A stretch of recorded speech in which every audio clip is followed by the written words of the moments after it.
Multiple Google qofa banuudhaan akkamitti doolaara hojjechuu dandeenya. Namoonni baay'een gaafatanii tursanii akkamitti online irratti doolaara akka hojjechuu dandeenyu amma kanan isin fide akkamitti Google qofa banuudhaan bifa salphaa ta'een Google maqaa isaanii nutti kennanii fi adresii isaan nutti kennaniin Google qofa banuudhaan akkamitti doolaara akka hojjechuu dandeenyu viidiyoo kiyyaarraa kanaan kanan isinitti agarsiisa.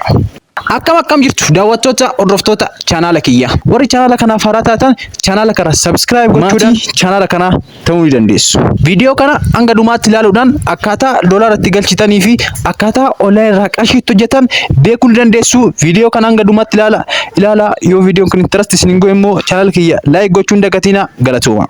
Dura maal goona kara homepage keenya deemuudhaan kara telegrama keenya ni seenna jechuudha. Kara telegrama keenya seenne maani channel kiyyarratti gaisee jechuudha. At Beka Tube lama jechuudhaan ni sarrachuu jechuudha. At Beka Tube lama jechuudhaan erga sarrachanii booda channel kiyya isinii ufaa jechuudha. Channel kana san keessa linkii isinii ol kaa'ee jechuudha. Kino At Beka Tube channel fi grouping qaba. Channel lama farra jiru kan tuquudhaan maanni ani asirratti isinii gaisee waa'ee emailii asirratti isinii gaiseera jechuudha. Emailii kana tuquudhaan karaa website sanitti isin geessa jechuudha. Emailii asirra jiru kana tuquudhaan karaa website sanitti isin geessa.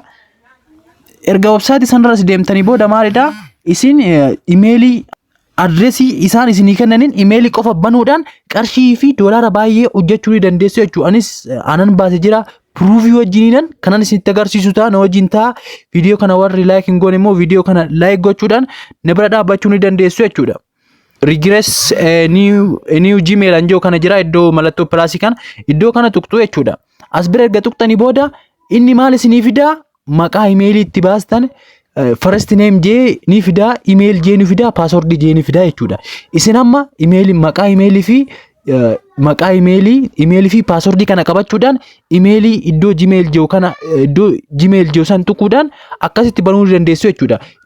As biratti qarshiin doolaara yookiin doolaarni inni isinii kafaluu danda'u request a new Gmail account using specific data get from doolaara duwwaa torba hanga duwwaa saddeetii argachuu dandeessu jechuudha. Akka hojii keessanitti guyyaatti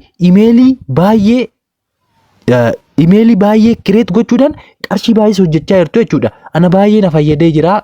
Wannoon kun bootiin kun baay'ee na fayyadee jira. Emailii isaan wantoota adda addaatiif itti fayyadamuun yeroo baay'ee bootonni baay'ee jiru jechuudha. Garuu inni kun kan naa kaffalamee fi anan itti hojjee waan ta'eefan isiniif rafidee jechuudha.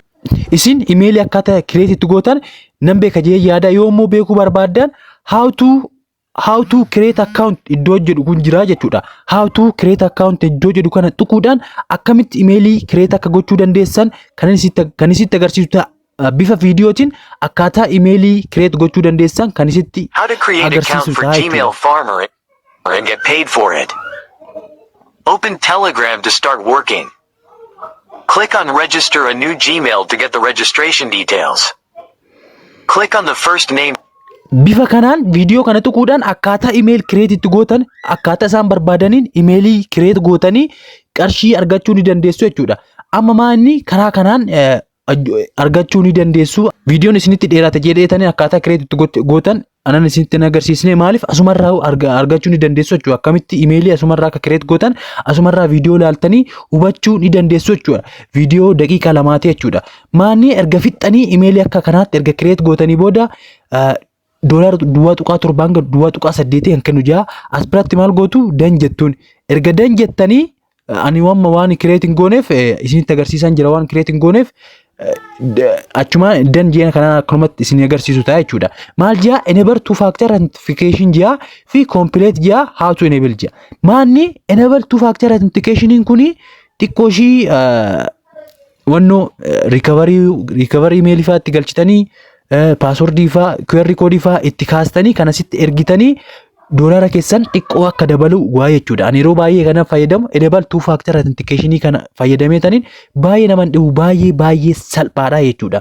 Emailii banuu yeroo kanatti nama hin beekne jira yaadu yoommoo how to enable two factor authentication jettanii as biratti iddoo viidiyoo kana tuqxanii faachuus ni dandeessu jechuudha. Yoo barbaadan immoo akkuma silaa sanitti create emailii as biratti akka viidiyoo kana ilaaltan kanatti create gootanii complete hoo jettani as biratti maal isinii fidaa recovery emailii kanatti galchitanii Asirratti recover email isinii fida isuma kana tuquudhaan osoo copy isinii ta'a recover email kan itti galchitanii doolaara san isinii kennuu danda'a. Ani baay'ee yeroo baay'ee kanaaf fayyadamu enable two factor authentication kana jechuudha.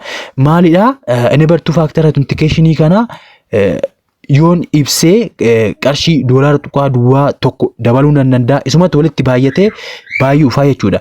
Amma maanni enable two factor authentication akkaataa itti ibsita yoo beekuu baattanii as biratti how to enable two factor authentication anjoo kana tuquudhaan akkaataa enable gootan karaa viidiyootiin kan isinii fidu ta'a. Viidiyoo This kana guide will tuquudhaan walk you through enabling two-factor authentication. Open your account where you created it. Enable two-factor authentication. kanaan two factor authentication kana akkamitti akka hojjennu jettan asuma karaa viidiyootiin kan isitti agarsiisu ta'a. Baay'ee qallaaliyaa fi baay'ee salphaadha jechuudha.